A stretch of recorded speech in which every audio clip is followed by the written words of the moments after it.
At about 4 weeks after infection, the first Cercariae emerge from the snail, and they're soon escaping daily in swarms. They're about 0.5 millimeter long and are actively swimming organisms that travel through the water with characteristic movements, usually tail first. Their life is short, about 48 hours at most, for they have no functional gut, and their rapidly expended energy reserves cannot be replaced. The Cercaria has an elongated body region and a long forked tail. It also has an oral and a ventral sucker by which it adheres to any substrate. The external surface of the Cercaria is covered with spines that are backwardly directed.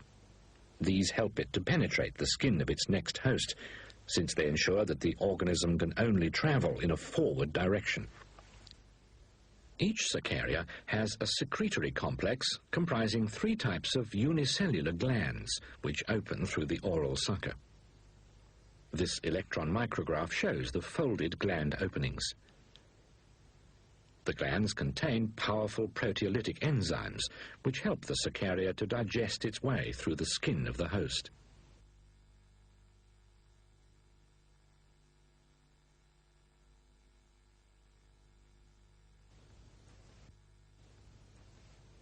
Here, Cercariae are penetrating the tail skin of a mouse. They attach with their suckers, digest, and wriggle their way through the skin.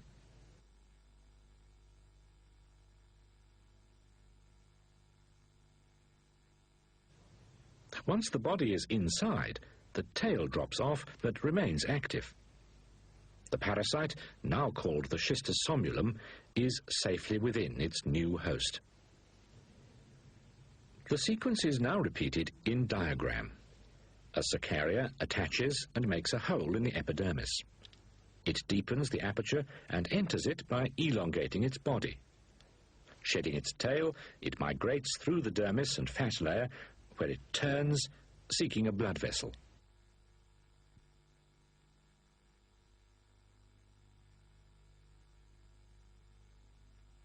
On finding one, it enters and starts its journey round the body of the host.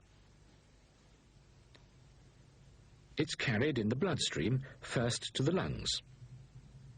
By this time, it's become longer and considerably more slender, and lost its mid-body spines, although spines are retained at both ends. The spines, together with rhythmic activity, enable it to migrate along the tiny lung capillaries, which are often smaller in diameter than the larva itself. The flukes leave the lungs through the pulmonary veins and pass via the left side of the heart to the liver. The earliest migrants arrive in the liver 6 to 8 days after infection. They become short and squat, begin to feed, and their intestines fill with dark hematine pigment. 2 to 3 week old juvenile flukes are now more recognizable as schistosomes, but they have a convoluted system of folds and ridges on the surface. By week 4, however, these folds are less conspicuous, and dome-shaped elevations appear on the dorsal surface of males. They clearly represent early stages in the development of surface tubercles. Male and female flukes pair at around week 5, and the male tubercles take on their characteristic spiny appearance.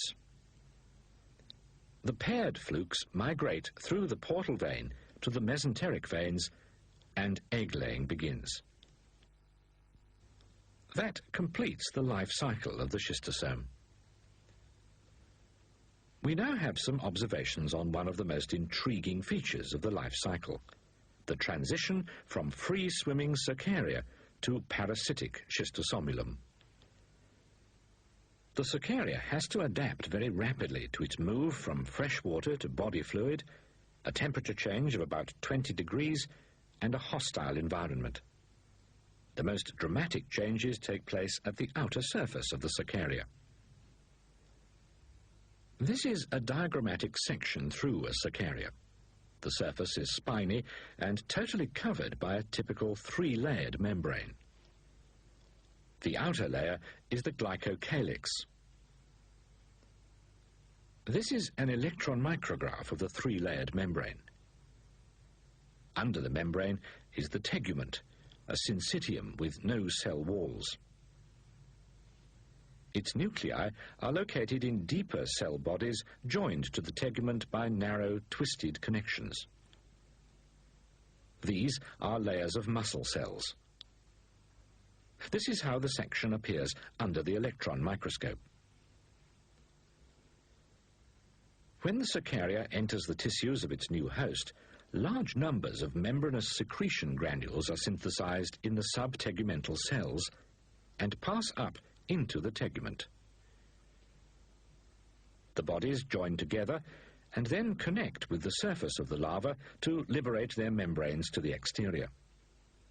The original trilaminate membrane and the glycocalyx are cast off in a mass of microvilli. This action not only serves to distract the host's immune system, it also sensitizes the host against subsequent schistosome infection.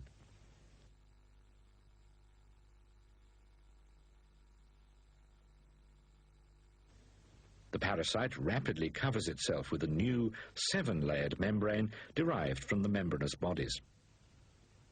The larva further confuses the host by disguising its surface with proteins derived from the host's red blood cells. At an early stage of infection, it's also thought that the host produces a class of antibodies which attach to the invading parasites.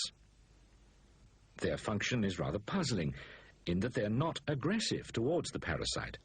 Furthermore, they serve to block the killing of the parasite by other toxic antibodies. Later, there's a switch, so that the toxic antibodies predominate. This could explain the finding that young children playing in infected water have no resistance to schistosomiasis and may become heavily infected. But as they get older, they develop an effective immune response that kills newly invading parasites and thus limits the number of schistosomes they carry. Because man eventually develops this partial immunity, concerted efforts are being made in many research laboratories to analyze the mechanisms responsible for killing the flukes and to characterize the parasite antigens against which the host's responses are directed. Present research gives hope that it will be possible to design and produce a vaccine for human use. It would be an acceptable and desirable first step in disease control if the vaccine could reduce the debilitating pathology caused by schistosome eggs. Schistosomes, like many other parasites, have a variety of ways of avoiding the lethal effects of immunity. Shedding of microvilli, using host protein as a disguise, and the development of blocking antibodies. These are but 3 of their many tricks. A really successful vaccine will have to be several jumps ahead of these highly sophisticated evasive strategies.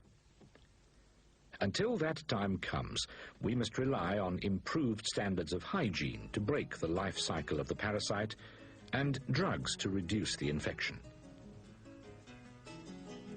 But the problems of expense, the need for repeated drug administration, and the ever-present threat of drug resistance mean that researchers are working against the clock to develop an effective vaccination program.